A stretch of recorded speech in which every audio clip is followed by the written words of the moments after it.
क्या आपका मन उदास रहता है या आप जीवन की समस्याओं से अपने आप को बहुत थका हुआ महसूस करते हो?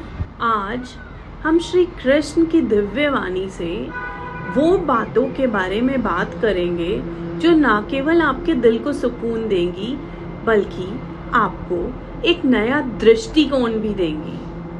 श्री कृष्ण कहते थे कि अशांत मन मनुष्य का सबसे बड़ा दुश्मन है। जब भी जीवन में कठिनाइयां आए या मन परेशान हो तो खुद को याद करवाइए कि जो हुआ वो अच्छा हुआ, जो हो रहा है वो भी अच्छा हो रहा है और जो होगा वो भी अच्छा होगा।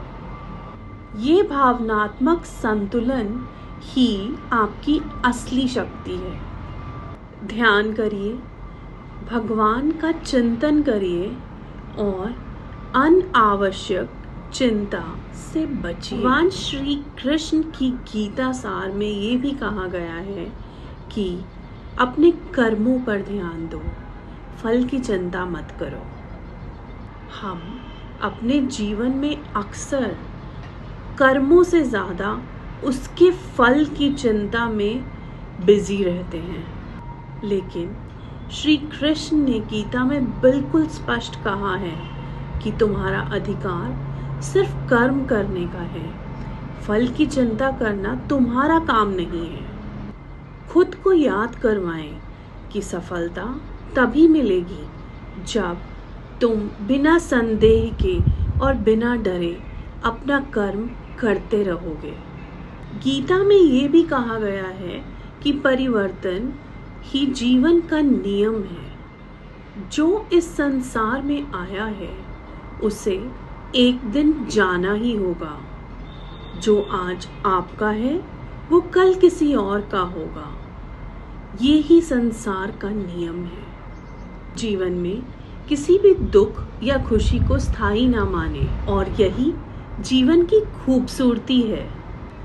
गीता के ज्ञान से हमें ये भी पता चलता है कि आत्मा अमर है और शरीर नश्वर। हम अपने शरीर को ही सब कुछ मान बैठते हैं, लेकिन श्री कृष्ण ने कहा है कि आत्मा ना जन्म लेती है और ना ही मरती है। आत्मा अजर अमर है, बस शरीर बदलता है। आत्मा की शुद्धि के लिए भक्ति, ध्यान और सत्संग को अपने जीवन में शामिल करिए। गीता से हमें ये भी सीखने को मिलता है कि जो जाता है उसे जाने दो, बस विश्वास रखो।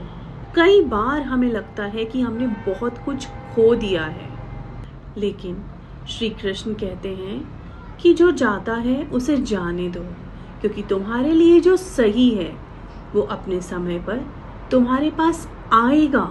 अनावश्यक दुख और पछतावे को छोड़कर ईश्वर में पूरा विश्वास रखें। श्री कृष्ण की वाणी को अपने जीवन में उतारो और अपने जीवन में एक नई एनर्जी का अनुभव करो।